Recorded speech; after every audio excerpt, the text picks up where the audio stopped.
especially for the face, a serum and a vitamin C serum are incredible. Start taking care of your skin. Start using lotion. I love that you said vitamin C, because you have vitamin C and you take in protein. That's collagen in the body. So you're already moving in the right direction because you get stronger joints and ligaments. Don't go into the gym and start blasting the weights again. Yeah.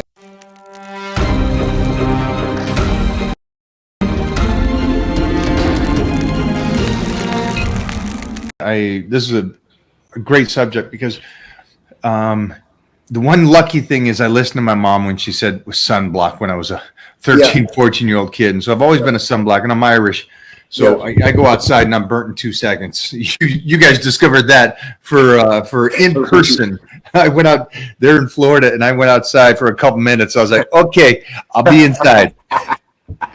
But the one thing is, I hate that people wait till they see the damage, and you're not. And I think this is all health and fitness, and this is with all blood markers and with all training. Of course. They never think about what they're doing today and what it's going to do to them 10 years down the road.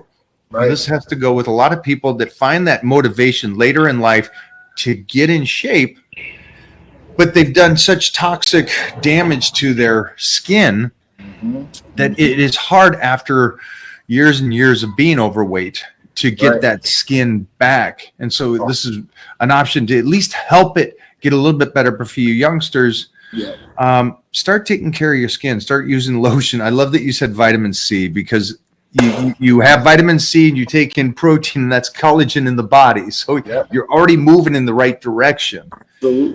Absolutely. I mean, when we talk about, me and you are on the same brain waves and all these different things, but we really get it where preventative, right? If you maintenance it like you maintenance your car or anything else you really love, you'd be better later, because it's going to hold up. It's just like anything else. If you keep maintaining, make sure it's getting what it needs, it's going to be the best it possibly can. And that's where a lot of people, they miss the mark. They wait until it's all damaged, or they're 100 pounds overweight, and now they want to make this huge change, this huge shock change to their body. Well, things are going to be a little bit different at that point when you want to get that result then. And, you see with a lot of people that, have been taking semaglutide, which is Ozempic, and at that point, they lose a lot of weight real quick, and they have a lot of flabby skin afterwards. And then it's either, they have to wait over time and try to use something supplementation-wise to be able to get it back, elasticity in the skin, or they're going to have surgery, right?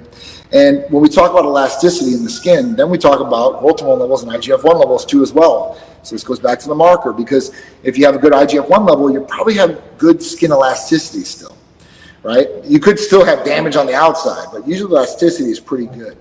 And, using collagen-based amino acids too as well. That's another aspect where people can utilize this and be able to give their body everything it needs. But, we even got we call it our fat burning, or Titan fat burning cream, right? And this has a couple different proponents in it that can help a lot with skin. A lot with flabby skin, right? Or even by their face or underneath their eyes per se, if they have bags. It has a couple different components like phosphatidylcholine. It has caffeine in it. It has retinol in it, right? That's a skin tightener too as well. And these three things actually help the skin with cellulite, as far as that goes, dehydrating the area. So we originally made it for women, and it was supposed to be for girls that were going outside in their bikini, and listen, maybe they had a baby, or they weren't in the best fit shape, and they could rub it on the back of their legs for cellulite. Usually that was the main aspect for females. So if we could get rid of the cellulite by dehydrating the area and shrinking the fat cells in the area, and with the retinol and the phosphatidylcholine adding on that, it usually gets a great desired effect for somebody. Now, it's not something that's going to be permanent, but it's something they can utilize if they're trying to go outside. Now, after that, we started opening, and guys said, hey, listen, can I start using it? Well, of course. Can I use it on my neck? Can I use it underneath my eyes, on my arms? Of course. And, the biggest area that a lot of people like to use it on is the stomach area. So they want to use it on maybe the belly fat, or they have decent size or decent abs and they want even better abs. They can utilize it there. I have a lot of competitors that use this. I got to tell this story because this is great. And for me, it's always cool when there's light at the end of the tunnel. And I think when most people feel like there's no hope, then it's like, I'm not even going to try. And so what I'm hearing is there's hope. And I love that. And I love that these people are hearing this. And now this is what the level on how crazy I am. Jeff, will you help them? So in the 80s, when I first started competing in the early 80s, we did some fun stuff. Are you ready for this, guys? We would do thiomucase all over the body, which is thiomucase is a old school European kind of cream to kind of tighten it up. But we'd also do Preparation H. Oh yeah. Yeah, and so this was a huge thing back in the 80s for us bodybuilders. Yes, that is the what would you call that? The hemorrhoid. It's a hemorrhoid cream. Hemorrhoid, yeah, to shrink the hemorrhoids. But we put that on our bodies. We put that on the glute tie-in and the abs. Of course. And we would do that night after night, weeks out from the competition. Yeah. And for me, I saw a difference. Oh yeah.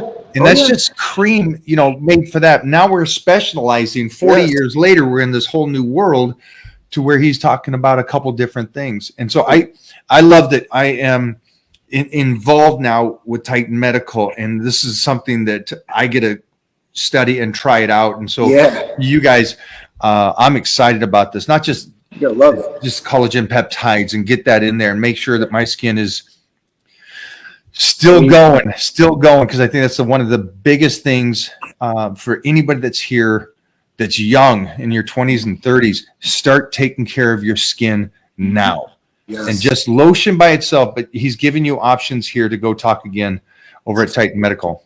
Absolutely. Yeah, it's pretty fun. And that's the other reason I developed it was because of the hemorrhoid cream. I'm like, listen, there's a better way. Plus, you can get more components in here. And the difference is between us and there's like over-the-counter ones on the market is when you usually apply those, it creates a burning sensation, right? And people are like, man, this burns. It must be working. It doesn't have to burn. So you don't have any burning aspect when you use ours. So people out there are getting scared like, man, it's going to burn real bad. Because I've seen people and they literally get their skin irritated because whatever's in there is starting to get a reaction, and not a good reaction. So just know that. If you're sensitive to lotions like I am, that was the only thing. That was the one big thing for me is that I'm very sensitive to lotions, and so I could notice a difference. But also after a couple of weeks, I couldn't continue that pattern because my skin would start getting irritated. And again, you never want to go to the point where it's irritation to that point. But man, I always get so excited when we talk because it's like, wow, okay, there's a chance I can make my connective tissue better. Absolutely. I get to keep training. Oh, my skin better. I get to keep doing this. Yes. And I know that maybe my desire for this is different than most, but I get to portray these mid 30, 40-year-olds on the big screen. And it's because of the baby steps that I've taken over a lifetime to keep the healthy skin, to keep it there. And so if I can continue to do this, I get to keep playing a beefcake buff guy on TV and kicking ass. So I'm going to be doing it. I ain't going to stop. Is there anything else that you can talk about for skin and blood markers? Because I think the huge one you just said was your IGF, making sure that that's still good, and that's going to be a representation to that good skin. Absolutely. That's probably the biggest one. I mean, you could run a vitamin E test. Vitamin E is good for the skin, but I don't see too many people doing that. I mean, honestly, once they start one of the therapies, it usually, whatever the problem is, subsides itself. But blood markers for sure. Listen, we definitely want to look at everything that's going on, right? Because everything could affect your skin to a certain extent. Everything is connected. But IGF-1 levels, we really want to focus in on and see what's going on there. Because if they are low and you're young, you're going to age quicker than the normal person at that age. So that's the one thing that we usually correct, and usually everything starts working better all the way around in the system. It's all about harmonic balance. It's not just throwing one thing in the mix. It's making sure that you put the one thing in and everything else is balanced through and through. What do you feel about if somebody could multi or add these on? Could they recommendation take supplementation of collagen maybe during the day with your foods, and then on top of that maybe move into the products that you've spoken about? Absolutely. Or is that overkill? I mean, I don't think it's overkill. I think you can utilize it, depending on what the goal is. But at that point, listen, it's not going to hurt you. So I mean, even if you are doing a little bit more than you should, it's not going to have a negative effect against what you're trying to do. So especially if you have issues with your skin, the more you can try to help it, the better off you're going to be. I do want to make this point though. If you do anything like this, guys, and you start going down this road and you take a medication or something for your skin, please still wear sunblock. Yeah. I mean, I know that we're talking about things like yes, you can, there's chances here that we can help you recover that shoulder injury, but why'd you hurt it in the first place? Right. I don't want you to miss the points that we're saying is that we can fix it, but don't go back to the way you were training that hurt the shoulder. Right. I know flukes happen. I understand that, but don't go back to idiot training in a sense. And I just that should be common sense, and I shouldn't have to say this, but I got to put that out there for you guys today, that just because you get stronger joints and ligaments, don't go into the gym and start blasting the weights again. Yeah, I wouldn't do that. I'd work yourself up and be steady and ready and not. It's better to do a little bit less and not get injured, because when you get injured, then you start regressing back again because you can't do what you were supposed to be doing. So, you think you're getting there faster, but you're really not, and you're actually slowing down the process of where you want to get to. How long should you take to start something like a peptide for BPC1, taking this and then really notice a difference? Should it be 1 day? Should it be 12 weeks? What was a realistic? And I know that everybody's different, but what's a basis to look at? Usually we say between 10 and 12 weeks is when you should see a really good result. Now, when I inject it, like BPC157, my shoulders are hurting me, especially in the morning, because I'm a side sleeper. I'm trying to get through that because I'm sleeping outside. And that in itself can cause impingement on the shoulder and all these different things. It might not even be you working on it. You're just sleeping on your shoulder and it's not getting blood there. It's impinging. So, with that, it takes away the hurt right away from me. So it's pretty much on one shot where it helps as far as the inflammation and the pain. Most people, though, they see within the first couple of weeks, they're like, man, this stuff's really working. It's amazing. I've had a couple of patients who've had hamstring tears, and man, I'm talking about their whole leg is just black and blue and purple all over, and get through that in about 12 weeks. So, and being able to go back in and go crazy. The guy's, he's nuts.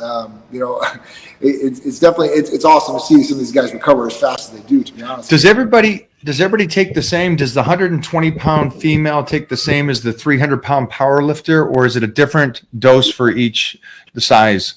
Sure. So usually the recommended dose is 250 to 500 micrograms per day. Now that could be upped, right? You can definitely inject more. You can do 750 micrograms per day and maybe expedite that result, right? But for the money, usually people want to start with the first bottle and they want to go and see how it's going, and then they want to keep going. But you can increase that dosage. But usually 250 micrograms to 500 micrograms daily, that's what the recommended dosage is, usually from our providers to patients, whether they're a 100-pound female or whether they're a 300-pound male. So really, there's no really big dose change as far as that goes from weight and height and all that. That's amazing. Yeah. Jeffrey, anything we got here?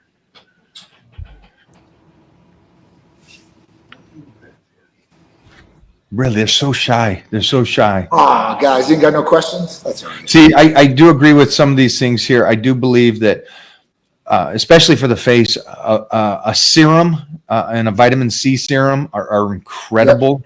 Yep. And then so those are something that I've always agreed on and continue to think that we should do those. Yep. And again, everything that we're talking about here does not mean that you skip those basic things: the sunblock, the washing your face before bed, and the serums. The serums are great, and the lotions are great. Yes, and warming up your joints and stuff like that before you start really getting into it. Because your age, I'm telling you, you're younger and you bounce back real quick. You can do a lot more abuse when you're younger than you're older. When you get older, I remember I used to walk in. This is my teens and my 20s when I was competing at the nationals in powerlifting. I'd warm up with 225, And I think back to that kid. I'd walk in and just load up 225 on squats and deads, and be like, "Wow, I miss those days! Holy cow!" You start with 135? Shut up. And I don't recommend, if anybody's thinking that's not me as a smart kid. That was just I should have been told not to do that. I think you should always warm up. But I think we all go through that, though. I think we do. It just is what it is. If we can make it through that phase and be injury free and get to the other side where our intelligence comes into play, I think we're doing pretty good. Truly blessed for that, for sure. Hello, Russia. Welcome to the house.